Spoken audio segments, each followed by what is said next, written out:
मसालेदार रस्सा आणि त्यात एकजीव झालेले मासे. आहा! बघूनच कसं तोंडाला पाणी सुटलंय ना.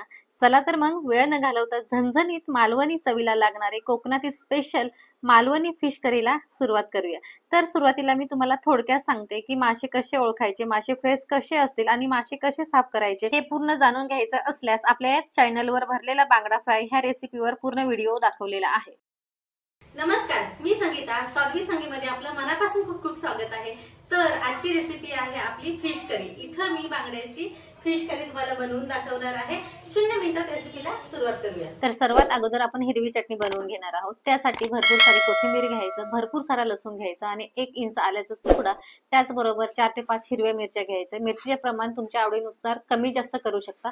थोडंसं पाणी घालून मिक्सरला फिरवून घेऊया. इथं आपली हिरवी चटणी तयार आहे. तुमच्या आवडीप्रमाणे हिरवी चटणी तुम्ही ऍड करायची असेल तर करू शकता, अदरवाईज तुमच्या पद्धतीप्रमाणे स्किप करायची तर स्किप करू शकता. तर इथं मी 4 बांगडे घेतलेले, स्वच्छ पाण्याने धुवून घेते आणि त्यामध्ये कोकमाचं आगळ घालते. जर तुमच्याकडे कोकम अवेलेबल नसेल तर तुम्ही इथं लिंबाचा रस पण याच्यामध्ये ऍड करू शकता. लिंबाचा रस शक्यतो सगळ्यांच्याच घरी असतो. तर ही हिरवी चटणी 1 चमचभर ह्याच्यामध्ये घालून घ्यायची. त्याचप्रमाणे चवीपुरतं मीठ म्हणजे साधारण 1 चमच, त्याचबरोबर अर्धा चमच इथं मालवणी मसाला आणि त्याचबरोबर इथं अर्धा चमच मी लाल तिखट घेतलेले, काश्मीरी लाल तिखट घेतलेले. त्याचप्रमाणे इथं मी पाव चमच धने जिरे पावडर घेतलेली आहे आणि पाव चमच हळद घेतलेली आहे. हे सगळे मसाले चांगले माशांमध्ये मिक्स करून घेऊया. ह्या प्रकारे आपण हातानेच हे मिक्स करायचे, छान असे एकजीव करून घ्यायचे माशांमध्ये. हे मसाले चांगले मिक्स झाले की कमीत कमी अर्धा तास मॅरिनेट करून ठेवायचंय, म्हणजे मसाले चांगले माशांमध्ये मुरले जातील आणि माशांच्या करीला आणि माशांना खूप चांगली अशी चव येईल.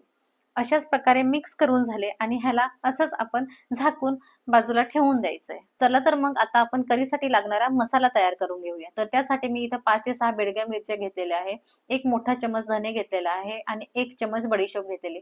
हे चांगल्या गरम पाण्यात भिजत ठेवायचे 10 ते 15 मिनिटासाठी. हे चांगले भिजतायत तोपर्यंत आपण छान असा नारळ फोडून घ्यायचा आहे. नारळ फोडून अर्धा भाग आपण घ्यायचा आहे, तो खवून घ्यायचा. आयदर त्याचे वरचं कवच काढून आणि छोटे छोटे असे तुकडे करून घ्यायचे. तर 15 मिनिटं झालेले आहेत. आपला मसाला पण थंड झालाय आणि मिरच्या पण मस्त अशा चांगल्या भिजले गेलेल्या आहेत. सगळे मसाले असे भिजून ठेवल्याने मस्त असे बारीक वाटले जातात, म्हणून ते भिजत ठेवायचे असतात. तर छान भिजवून झालेले आहेत. त्यामध्ये काय करायचं, 1 मोठा आकाराचा कांदा असा उभा कापून घ्यायचा, तो पण ह्याच्यामध्ये ऍड करून घ्यायचा आणि अर्धा आपण नारळ घेतलेला, तो पण बारीक तुकडे त्याचे पण घालून घ्यायचे आणि पाव चमच हळद घालून थोडंसं पाणी घालून छान असं वाटून घ्यायचं. हळदीमुळे छान असा कलर येतो मसाल्यांमध्ये. मस्त असं हे बघा, ह्या प्रकारे आपला मसाला वाटून झालेला आहे करीसाठी, एकदम परफेक्ट. त्याला कलर पण जबरदस्त आलेला आहे. एक कढई उचलायची, छान कढई गरम करून घ्यायची आणि त्यामध्ये तुमच्या आवडीप्रमाणे 2 ते 3 चमच तेल ऍड करून घ्यायचं. कमी हवे असल्यास कमी टाकायचं इथे. तेल गरम होतोय तोपर्यंत आपण फोडणीसाठी लसूण ठेचून घेऊया आणि त्याचबरोबर इथं मी मेथी दाणे घेतलेले आहेत. मेथी दाण्यांमुळे टेस्ट भारी येते आणि लसणाचं प्रमाण थोडासा फिश करीमध्ये जास्तच ठेवायचा आहे, कारण लसणामुळे तो फिशला जो उग्रपणा असतो ना, तो पूर्णपणे निघून जातो. तर छान लसूण ठेचून झालेला आहे.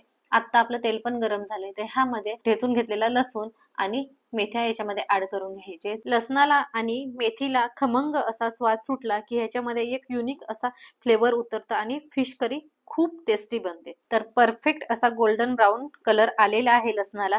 त्यानंतर तयार केलेले वाटण ह्यामध्ये ऍड करून घेऊया. हे वाटण तेलामध्ये एकजीव करून घ्यायचे आहे. अगदी 2 ते 3 मिनिटभर असंच परतून घ्यायचं आहे. थोडासा मसाल्यांचा कच्चेपणा दूर झाला की असं तेल सुटतं. तेल सुटायला सुरुवात झाली की असंच आपण अजून 2 ते 3 मिनिटभर परतून परतून मसाला चांगला असा शिजवून घ्यायचा. मसाला चांगला शिजला आहे, तेल आणि मसाले वेगवेगळे होत आहेत आणि ह्या टायमाला आपण ज्या मिक्सरच्या भांड्यामध्ये वाटप करून घेतलेलं होतं त्याच मिक्सरच्या भांड्यामध्ये पाणी घ्यायचंय आणि ह्या मसाल्यामध्ये ऍड करून घ्यायचं. पाणी आणि मसाले चांगले एकजीव करून घ्यायचे. तुम्हाला कितपत फिशची करी हवी त्याप्रमाणे पाण्याचं प्रमाण तुम्ही कमी जास्त करू शकता. त्याचप्रमाणे इथे चवीपुरतं आपण अर्धा चमचभर मीठ ऍड करून घेणार आहे आणि हे मसाले आणि पाणी एकजीव करून चांगलं असं ढवळून घ्यायचंय. मीडियम गॅस करून हे चांगली करी उकळवून घ्यायची आपल्याला. तर ह्या मसाल्यांना चांगली अशी खळखळून उकळ येऊ द्यायची आपल्याला आणि त्यानंतरच ह्याच्यामध्ये मॅरिनेट केलेले फिश आपण ऍड करणार आहोत. तर बघूया आपण मॅरिनेट केलेले फिश. परफेक्ट एकदम मसाला चांगला असा कोट झालेला आहे ह्या फिशला. बघू शकता तुम्ही, बघा एकदम भारीच इथं कोट झालेला आहे परफेक्ट असा. आणि आता आपण बघूया आपल्या रस्स्याला उकळ आली का नाही. आता एक एक अशी थोडी थोडीशी उकळ फुटायला लागलेली आहे. एकदा परत आपण असे मिक्स करून घेऊया, हे सगळं मसाले एकजीव करून घेऊया आणि त्यानंतर आपण ह्याच्यामध्ये मस्त अशी उकळ बसली की ह्यामध्ये एक एक असे फिशचे तुकडे उचलून उचलून ह्यामध्ये ऍड करून घेणार आहे. अशाच प्रकारे सगळे जेवढे फिशचे तुकडे होते ना ते सगळे ह्याच्यामध्ये ऍड करून घ्यायचे, ह्या करीमध्ये ऍड करून घ्यायचे आणि सगळे पीस ऍड करून झाल्यावर शेवटी आपण इथं कोकमाचं जे उरलेलं आगळ होतं ना हे पूर्ण ह्याच्यामध्ये घालून घ्यायचंय, कारण करीला आपली आंबट आणि तिखट अशीच आपल्याला टेस्ट पाहिजे, त्याच्याशिवाय फिश करीला मजा नाही म्हणून. तर इथे जर तुमच्याकडे आगळ नसेल तर कोकमाचे छोटे छोटे असे तुकडे करायचे, ते सगळेच कोकम तरी ह्याच्यामध्ये तुम्ही ऍड केले तरी खूप छान अशी टेस्ट येते. तर परफेक्ट असे आपले सगळे तुकडे ऍड झालेले आहेत आणि थोडंसं त्याला हलक्या हाताने असे फिरवून घ्यायचं आणि असंच 10 ते 12 मिनिटासाठी आपल्याला शिजवून घ्यायचंय. जास्त फिश मध्ये ढवळाढवळ करायची नाही, नाहीतर ते फिश तुटण्याची शक्यता खूप जास्त असते, कारण फिश शिजवण्यासाठी जास्त वेळ लागत नाही. एकदम कमीत कमी वेळामध्ये हे फिश शिजून तयार होतात. तर बघू शकता आपले जवळपास 10 मिनिटं झालेले आहेत. मस्त वरती तरी पण आलेली आहे आणि फिश जवळपास शिजलेलेच आहेत. अजून आपण ह्याला 2 ते 3 मिनिट भर असं शिजवून घ्यायचंय.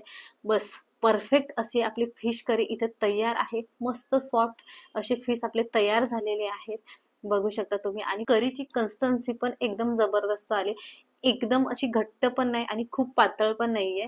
अशीच आपल्याला फिश करी हवी असते, मस्त वाफळलेल्या भातासोबत खायला. तर फिश करी रेडी आहे आपली. थोडीशी कोथिंबीर कापून घ्यायची आहे आणि ती ह्यामध्ये ऍड करून घ्यायची. बघा भारी दिसतंय ना, भन्नाट, बघूनच भारीच वाटतं. एकदम जबरदस्त अशी ही बांगड्याची फिश करी तयार झालेली आहे. आता गॅस बंद करून घ्यायचा आहे आणि ही फिश करी आपण सर्व करायला घेऊया. तर एका बाउलमध्ये मी थोडेसे बांगड्याचे पीस आणि त्याचबरोबर रस्सा, मस्तच कॉम्बिनेशन आहे. चला पटापट जेवायला घेऊया. तर काय मंडळी, कशासोबत खायची मग ही फिश करी? तांदळाची भाकरी, चपाती, तेही सगळं सोडावं, फक्त वाफाळलेला गरमागरम भात आणि बांगडा करी जाम भारी लागते. एकदा नक्की ट्राय करा. तर मी इथे घेतलेली आहे मस्त फिश करी, त्याचबरोबर तांदळाची भाकरी, उकडलेला भात आणि सोबतच असा मी इथं कोळंबी मसाला घेतलेला आहे तोंडी लावायला आणि एक कांदा असा फोडून घ्यायचा आहे. जबरदस्त असं जेवण तयार आहे. सोबतीलाच लिंबू घेतलेले. मस्त अशी तांदळाची भाकरीचा तुकडा उचलायला थोडासा प्रॉन्स मसाला घ्यायचा, वा भारीच. आणि त्यानंतर उचलायचा आहे मस्त असं थोडासा फिशचा तुकडा आणि बुडवायचे मस्त असं करीमध्ये. वा भारीच लागतंय, भन्नाट अशी टेस्ट उतरली, जबरदस्त मालवणी फिलिंग येते बरं का घरात बसून, भारीच झालेले. तर एका घाटी मुलीने इथं परफेक्ट असा मालवणी स्वाद ह्या फिश करी मध्ये उतरवलेला आहे. तर ही बांगड्याची फिश करी तुम्हाला कशी वाटली? अपेक्षा करते नक्कीच आवडली असेल. जर आवडली असेल ना तर लाईक करा, शेअर करा आणि कमेंट्स करा. तसेच अजूनपर्यंत माझ्या चॅनलला सबस्क्राईब केलं नसेल तर चॅनलला सबस्क्राईब करून बेल आयकॉनवर क्लिक करा. पुन्हा भेटूया अशाच एका नवीन रेसिपी सोबत. तोपर्यंत नमस्कार.